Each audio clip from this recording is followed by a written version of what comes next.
From the outside, Officer Malik Rowe was the kind of cop the city said it wanted more of. Decorated, respected, the first black officer in his precinct to make detective in under 5 years. He worked clean, he worked hard, he stayed late and didn't complain even when others took credit.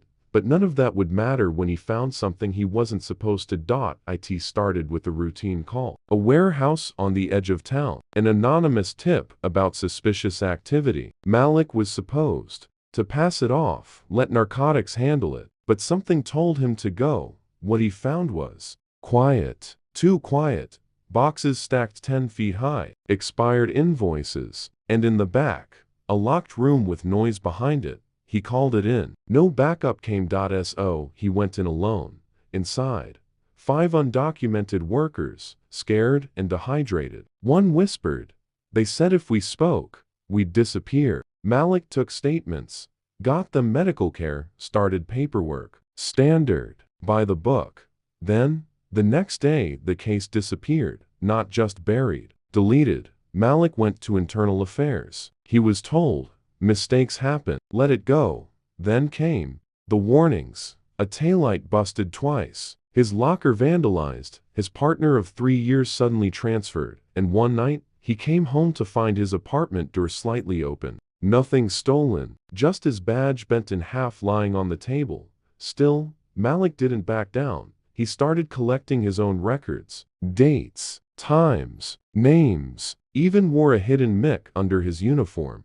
He caught 2 sergeants talking about cutting in on a trafficking deal. Another officer laughing about cleaning up leaks before they talk.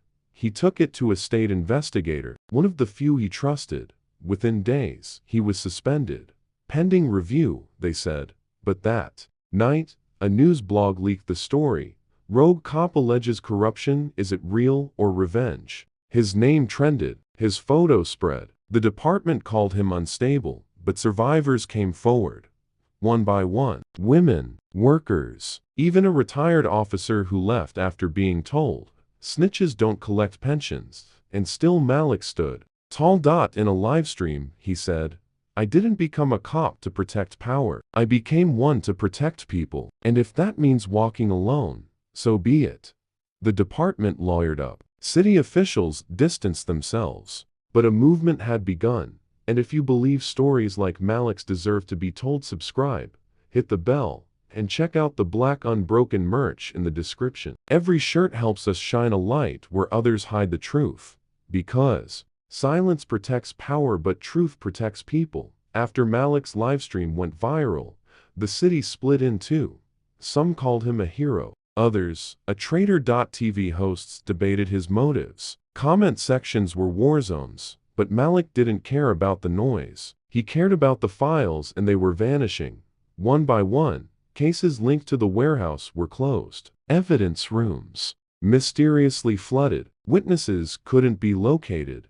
Even the undocumented workers he'd rescued transferred to federal custody without notice. No records, no rights. Malik drove 6 hours to a private shelter in another state just to find 2 of them. He didn't film it, didn't post about it, just made sure they were safe. But the damage was spreading. His sister's bank account was frozen for suspicious activity. His nephew pulled from the school basketball team pending review. Malik wasn't just fighting corruption. He was fighting a system designed to erase dissent.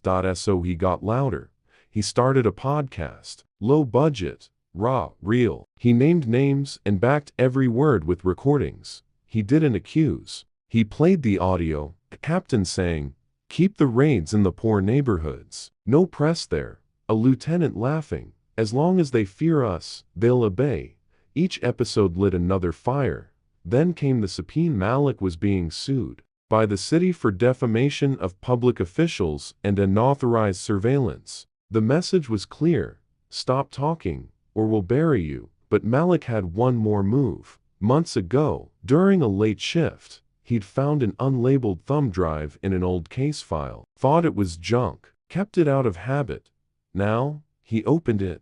Inside, a folder named Training Materials, but the content wasn't training. It was video, hidden cams, Officers instructing rookies on how to plant evidence, how to falsify statements, how to manipulate body cams. It wasn't just corruption. It was policy. Malik uploaded a 15-second clip to his podcast feed. No title, no caption, just the video. It exploded. Media outlets scrambled. Officials scrambled harder. 3 officers resigned in 48 hours. 1 precinct commander fled the state. The city couldn't contain it anymore. A federal hearing was called, and for the first time, Malik was invited to speak under oath. In a navy suit and a borrowed tie, he walked into that hearing not as a whistleblower, but as a witness. To truth, to power, to pain, and to the cost of silence. He opened with, "This isn't about one cop or one city. It's about a system that protects itself, unless we refuse to let it." The federal hearing marked a turning point, but for Malik, the real battle was only beginning. As the spotlight intensified, so did the shadows around him. Calls from trusted contacts went unanswered. His phone buzzed endlessly, but whenever he answered, there was only silence. The podcast gained traction. Voices once silenced now found courage. Women who had survived the horrors Malik uncovered spoke out. Retired officers, worn down by years of corruption, shared their stories. Even rookies, too afraid to defy the system before, reached out in secret, but the backlash was swift and brutal. Every detail of Malik's past was scrutinized, every mistake magnified. His personal life came under attack. His sister lost her job, a quiet but deliberate strike against his family. His young nephew was pulled off the basketball team under suspicious pretenses. Malik knew it wasn't just about him anymore. This was about a system designed to protect itself at any cost. One morning, Malik found an anonymous letter slipped under his door. No signature, just a photo of his wife and children, with one chilling message: "Last warning." Still, he refused to back down. Each new episode of his podcast became a bombshell. One featured an audio clip of an officer plotting to frame a peaceful activist, a plan to silence a witness forever. The city's citizens erupted in outrage. Calls for justice grew louder.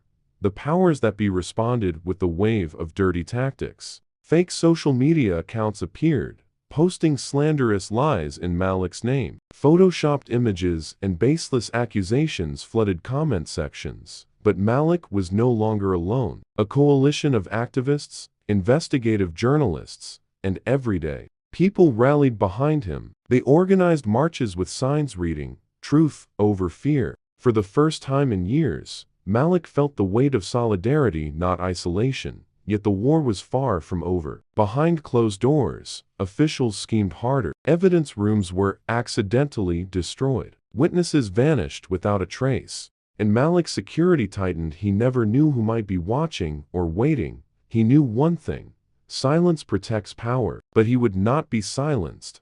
Malik's life became a constant battle on multiple fronts. Every day brought new threats. Some obvious, others buried in layers of bureaucracy and quiet intimidation. The city's machinery was designed to grind down anyone who dared challenge it. His phone lines were tapped. Every message was monitored. But Malik adapted encrypted apps, burner phones, secret meetings in crowded coffee shops where no one looked twice. Then came the subpoena from the city, not just a warning, but a clear threat. They accused him of defamation and illegal surveillance. The charges weren't just legal. They were a weapon to drain his resources, time, and spirit. Malik's lawyer warned him, "They want you bankrupt, isolated, broken. Fight smart."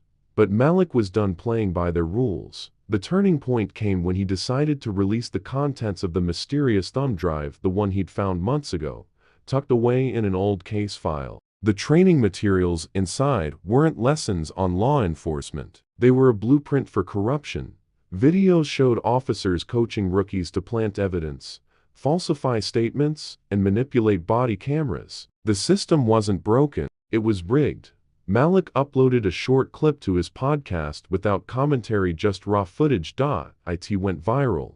Media outlets scrambled to cover the scandal. The city scrambled to contain the damage. Within 48 hours, 3 officers resigned. 1 precinct commander disappeared, rumored to have fled the state. The city couldn't sweep this under the rug anymore. A federal investigation was launched. For the first time, Malik was no longer just a whistleblower, he was a key witness. Dressed in a borrowed Navy suit, Malik faced the federal panel with steady eyes. His voice didn't waver as he opened.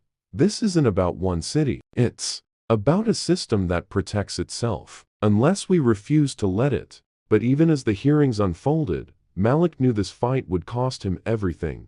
His apartment was broken into again this time. The intruder left a message carved into the wooden frame of his bedroom door.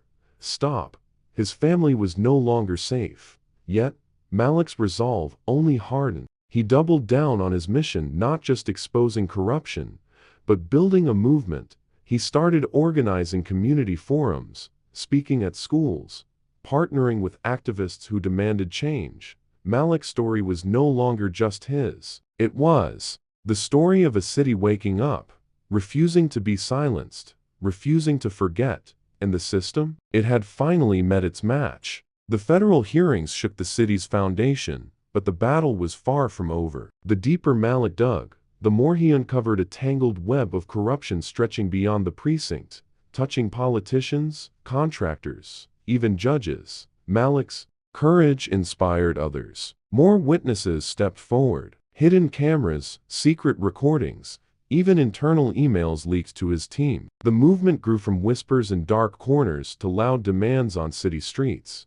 Yet the system fought back harder than ever. Lawsuits piled up. His podcast was attacked with cyber hacks and misinformation campaigns. At times, Malik wondered if the cost was to hide the strain on his family, the endless stress, the constant danger. But then, he remembered why he started. Not for glory, not for revenge, but for the people who had no voice, for those who lived in fear behind closed doors, for the truth no matter the cost. And truth, Malik knew, was stronger than any threat. Today, his name is known far beyond his city, not just as a cop or whistleblower, but as a symbol of resistance. A man who refused to be silent when silence meant complicity. His story continues in the voices of those he helped, in the reforms pushed forward, and in the movement that refuses to stop. If you believe stories like Malik's need to be told, if you stand for truth and justice, then join us. Subscribe to the channel, hit the like button, your support means everything. And if you want to wear your support, check out our Black Unbroken merch linked below. Every shirt helps us keep shining a light where others try to hide the truth. Because silence protects power, but together, our voices protect people. Thank you for watching. Stay strong, stay unbroken.